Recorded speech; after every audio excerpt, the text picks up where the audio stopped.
अब हम रुख करते हैं अगले टॉपिक की ओर, और टॉपिक है हमारे देश के नाम। छोटा सा टॉपिक है। अब आप कहोगे सर इसमें क्या बताने वाली बात है। हमारा देश भारत है, इंडिया है। पहले इसको आर्यावर्त कहा जाता था, लेकिन आपके चैप्टर में जो दिया गया मैं उससे संबंधित कुछ बातें आपके साथ शेयर करूंगा। देश के नामों में यहां पर दो नाम। सबसे पहले हम जानेंगे इंडिया के बारे में। आप कहोगे सर ये तो अंग्रेजों ने दिया है।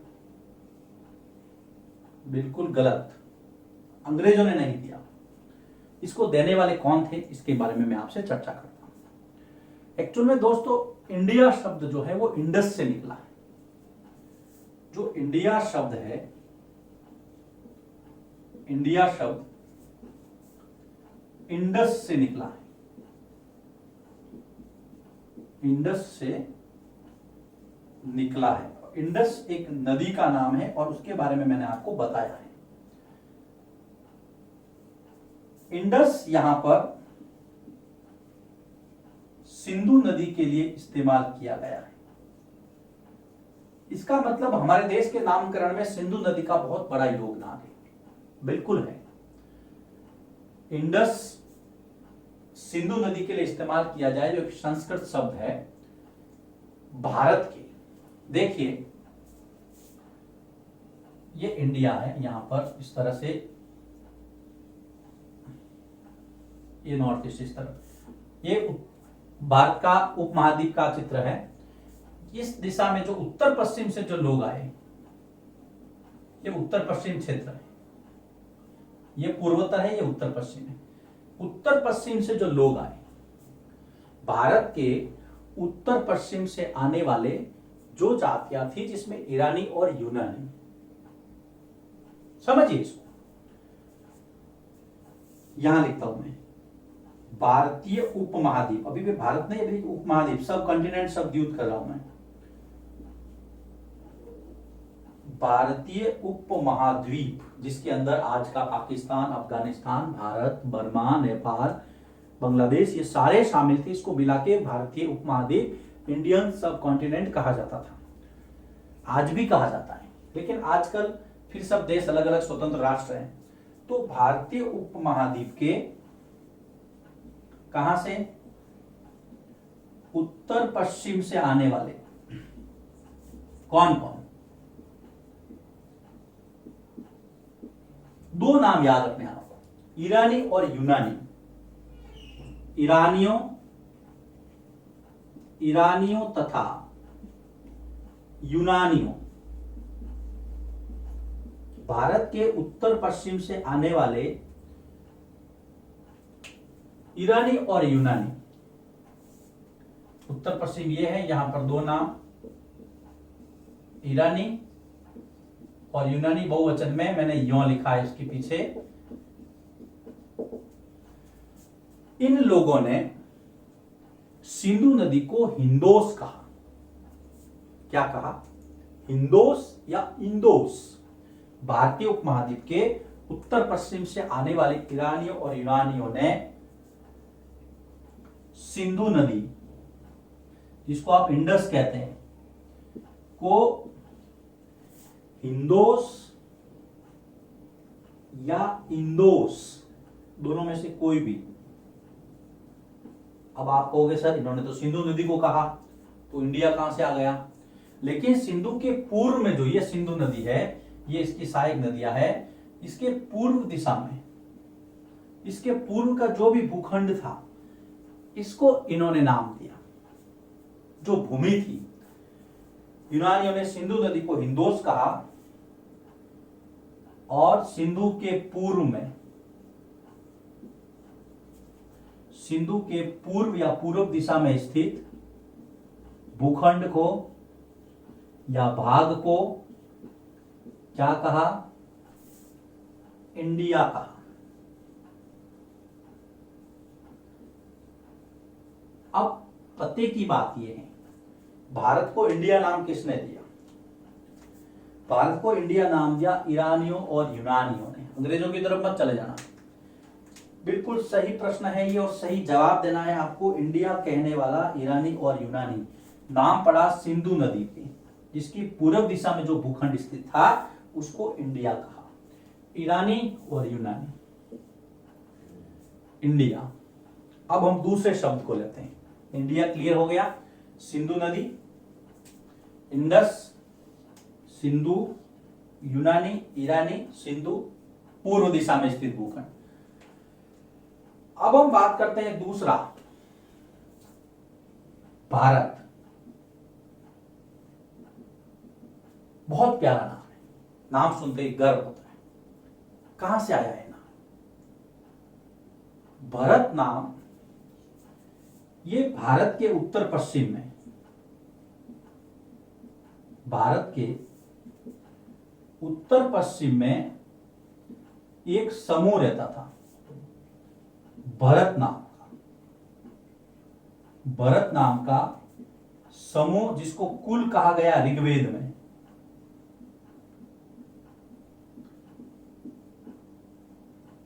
इस भरत नाम के कुल या समूह के नाम के आधार पर ही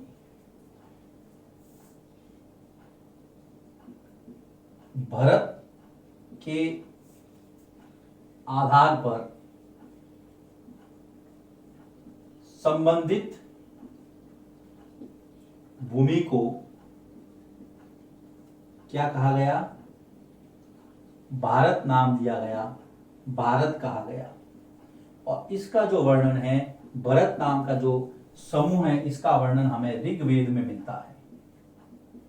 ऋग्वेद में भरत कुल का वर्णन किया गया है। फिर बाद में इन्होंने अपना आपको आर्य कहा, तो ये आर्यावर्त हो गया, आर्यों के रहने वाला स्थान। आर्यों से जो आवृत है, जो आर्यों से ढका हुआ है, आच्छादित है, तो एक और नाम आ गया आर्यावर्त।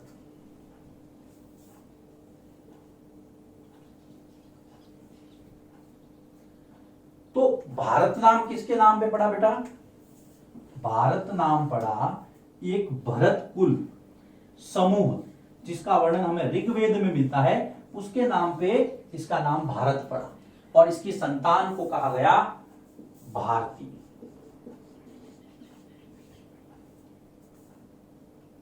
दोनों नाम थे, दोनों नाम हमने पता कर लिए। अब ये जो भारत था, इसकी प्राकृतिक सीमाएं थी। इसकी प्राकृतिक सीमाओं की हम जानकारी लिखने में आपको पीछे नहीं रहना है। जैसे कि उत्तर दिशा, तो उत्तर में हिमालय पर्वतमाला, ये प्राकृतिक सीमाएं हैं। उत्तर में हिमालय पर्वतमाला आपको चित्र में नजर आ रही है। दक्षिण के अंदर दक्षिण दिशा हिंद महासागर, जिसको आप इंडियन ओशियन कहते हैं। नॉर्थ के अंदर हिमालयन माउंटेन रेंज, साउथ के अंदर इंडियन ओशियन। अगर आप पश्चिम दिशा की बात करें तो पश्चिम के अंदर भी अरब सागर, ये जल सीमा है। और पूर्व के अंदर या पूर्व दिशा के अंदर बंगाल की खाड़ी, बंगाल की खाड़ी और पूर्वोत्तर की जो पर्वत श्रृंखलाएं हैं, उन्होंने एक प्राकृतिक अवरोध के रूप में काम किया। नतीजा क्या हुआ? बाहरी आक्रमणों से सुरक्षा मिली। बाहरी आक्रमणों से हमें सुरक्षा मिली, क्योंकि पहले आज की तरह वायुयान नहीं थे कि आप हवाई मार्ग से जा सके। आपको पैदल जाकर के सीमाएं लांघनी पड़ती थी। तो जो प्राकृतिक अवरोध से पर्वतमालाएं, समुद्र, बहुत मुश्किल काम था। अब हम आगे का टॉपिक लेते हैं। टॉपिक है लोग यात्राएं क्यों करते थे। आज आप यात्राएं क्यों करते हो? कि सर आज तो घूमने की इच्छा हो जाती है, पिज्जा बर्गर खाना, लेकिन आजकल तो कोरोना में वो भी बंद है। प्राकृतिक सीमाओं के अंदर आपको नोट करना है चारों दिशाएं, उत्तर, दक्षिण, पूर्व और पश्चिम, और हिमालय, हिंद महासागर, अरब सागर, बंगाल की खाड़ी। एग्जाम में कोई भी पूछा जा सकता है, चारों को जोड़े बनाने के लिए भी कहा जा सकता है। ये आपकी नेचुरल बाउंड्रीज। अब लोग यात्राएं क्यों करते थे? आज तो आप यात्रा, जैसे मान लीजिए आपको पढ़ाई करने के लिए जाना है, तो आप एजुकेशन के लिए किसी प्राकृतिक स्थान को देखने के लिए जाना है, कोई धार्मिक तीर्थ स्थान है, मंदिर है, मस्जिद है, गुरुद्वारा है, चर्च है, उसके लिए किसी आदमी से आपको मिलना है, फ्रेंड्स को मिलने के लिए जाना है, तो भी आपको यात्रा करनी होगी। लेकिन उस समय जो आरंभिक मानव था और जो इनिशियल स्टेज थी आदमी की, मानव की, उस समय वो यात्रा क्यों करता था? तो देखिए, सबसे पहले तो लोग यात्रा क्यों करते थे? एक तो भोजन की तलाश में, भोजन के साथ में मैं पानी भी लिख सकता हूं, तो भोजन और पानी की तलाश में लोग यात्राएं करते थे। प्रश्न सीधा सीधा आता है, पहले के जमाने में या पहले लोग, आरंभिक मानव जो है वो एक स्थान से दूसरे स्थान की यात्रा क्यों करता था? अगर मान लो प्राकृतिक आपदा आ जाती थी, सूखा पड़ जाता था, बाढ़ आ जाती थी, तो भी लोग अपना स्थान छोड़ देते थे, यात्रा करते थे। तो आप लिख सकते हैं प्राकृतिक आपदा, जैसे सूखा पड़ना, अकाल पड़ना या बाढ़ आ जाना, इसके कारण भी लोग जो है अपनी जगह छोड़ देते थे और उसको यात्रा, यात्रा का मतलब यही है एक जगह से दूसरे स्थान पर मूवमेंट करना, घूमना जाना। लोगों को काम भी चाहिए होता था, तो काम की तलाश में भी लोग इधर उधर जाने लगे थे। तो आप लिख सकते हैं काम की तलाश में। आज भी हम काम की तलाश में जाते हैं, भोजन की तलाश में, पानी की तलाश में, प्राकृतिक आपदाएं आ जाती थी, लोगों को काम चाहिए होता था, काम। फिर था युद्ध के लिए, तो क्षेत्रों को जीतने के लिए, क्षेत्रों को जीतने हेतु जब हथियारों का विकास हुआ, आदमी ने सीमाओं का विस्तार करना शुरू किया, तो यही उसकी यात्रा का कारण था। सेनाओं के माध्यम से सेना एक स्थान से दूसरे स्थान पर जाती थी, तो उसके साथ व्यक्ति भी जाता था, राजा भी जाता था, सेनापति भी, तो ये यात्रा करते थे। व्यापार के लिए, आदमी व्यापारिक प्रवृत्ति का हो गया था, तो व्यापार के लिए भी वो यात्रा करता था। जो धार्मिक गुरु थे वो उपदेश देने के लिए, और जो शिष्य थे वो सुनने के लिए, तो धार्मिक उपदेश के लिए दोनों चीजें आ गई इसके अंदर, गुरु भी आ गया और शिष्य चेला भी आ गया। एक सुनने के लिए जा रहा, एक सुनाने के लिए जा रहा है, और नई जगहों की तलाश के लिए, नई नई जगह, लोग, आदमी की शुरू से प्रवृत्ति रही है नई जगह खोजना, तो नई जगहों की तलाश, इसके लिए भी व्यक्ति जो है वो एक स्थान से दूसरे स्थान की यात्रा करता था। प्रश्न पूछते हैं सीधे सीधे, व्यक्ति एक स्थान से दूसरे स्थान की यात्रा क्यों करता था? ये प्रश्न आता है सीधा। पहला, भोजन पानी की तलाश में, बहुत सिंपल सा है, आप और हम आज भी जा सकते हैं। दूसरा, अगर सूखा या बाढ़ जैसी कोई प्राकृतिक आपदा आ गई तो आदमी को वो जगह छोड़नी पड़ती थी, तो यात्रा ही हुई एक तरह से। व्यक्ति को काम चाहिए होता था, काम धंधा, वो देखने के लिए भी वो एक स्थान से दूसरे स्थान की यात्रा करता था। अगर वो राजा था तो वो सेनाओं को जीतने के लिए एक स्थान से दूसरे स्थान पे, सीमाओं को जीतने के लिए सेनाओं के द्वारा यात्रा करता था।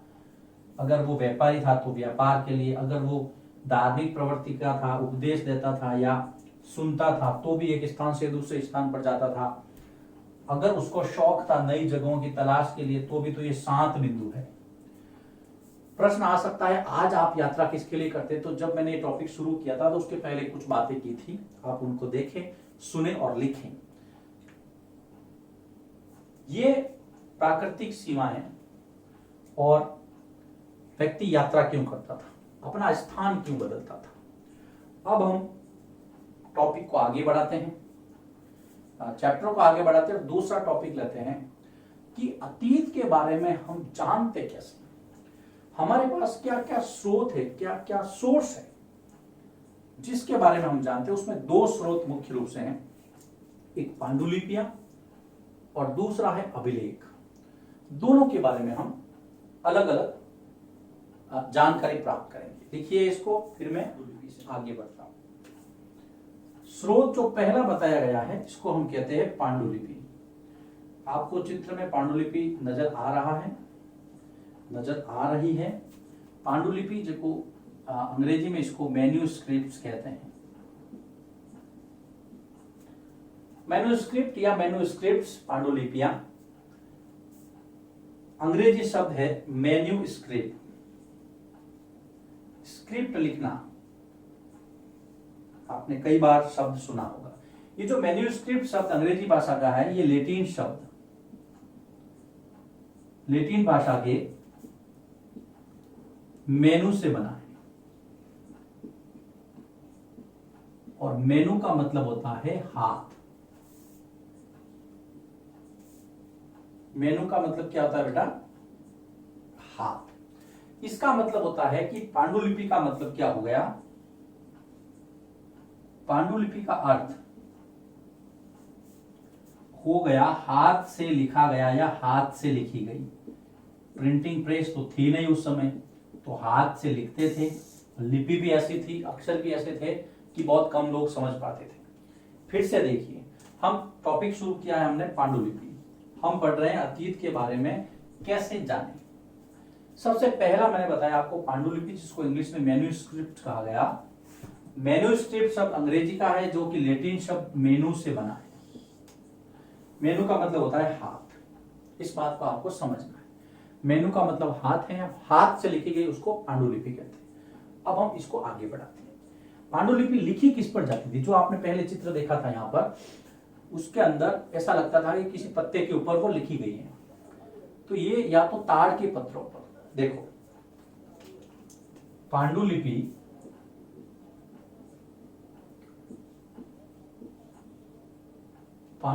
या तो ताड़ पत्रों पर या अथवा भोजपत्र पर लिखी जाती थी। अब ये भोजपत्र क्या है? भोजपत्र पर लिखी जाती थी। ये जो भोजपत्र है, भोजपत्र हिमालय में या हिमालय क्षेत्र में उगने वाले बूर्ज नामक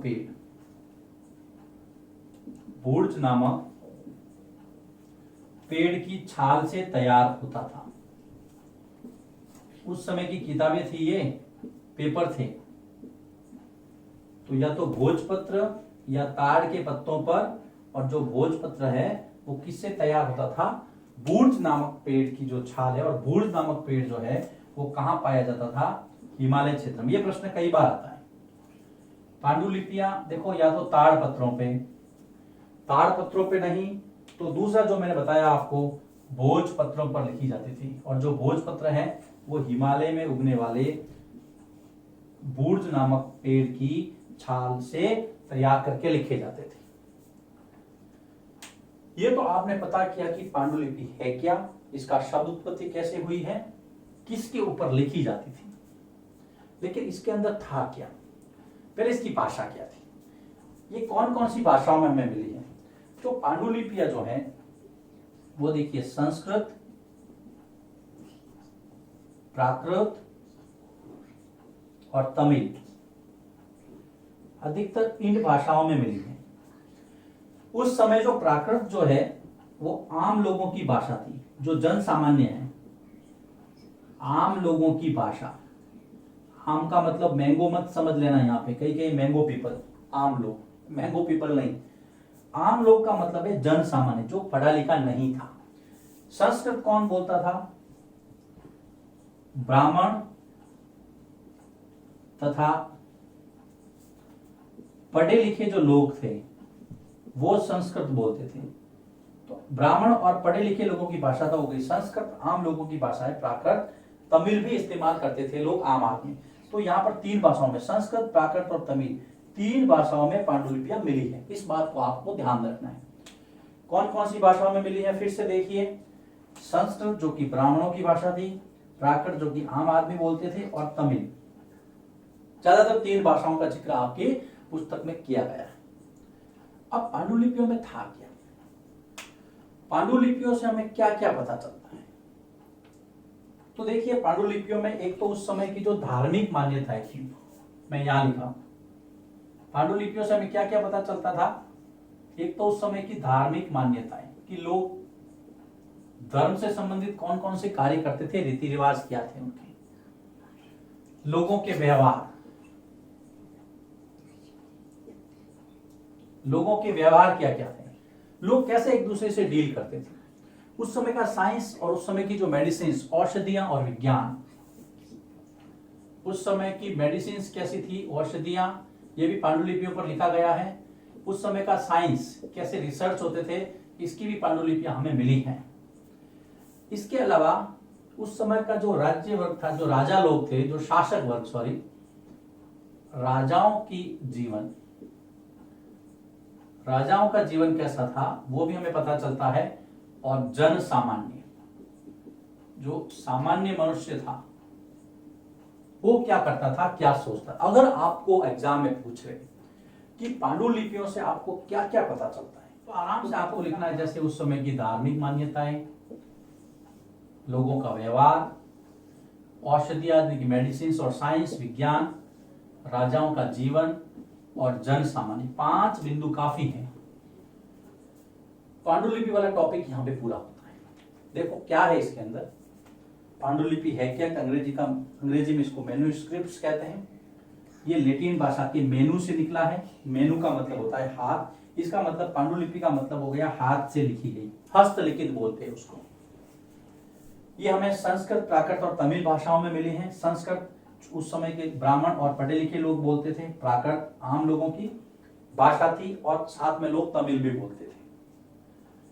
पांडुलिपि किस पर लिखी जाती थी कि ताड़पत्रों पर या भोजपत्रों, दोनों पर लिखी जाती थी। भोजपत्र हिमालय में उगने वाले बूढ़ नामक पेड़ की छाल से तैयार होता था। पांडुलिपियों से हमें जानकारी क्या क्या मिलती है, तो लोगों की धार्मिक मान्यताएं, उनके व्यवहार क्या थे, औषधियां, विज्ञान, राजाओं का जीवन और जन सामान्य। इसको लिखिए। फिर मैं अगला टॉपिक लेता हूं, हमें अभिलेखों से क्या क्या जानकारियां हासिल होती है।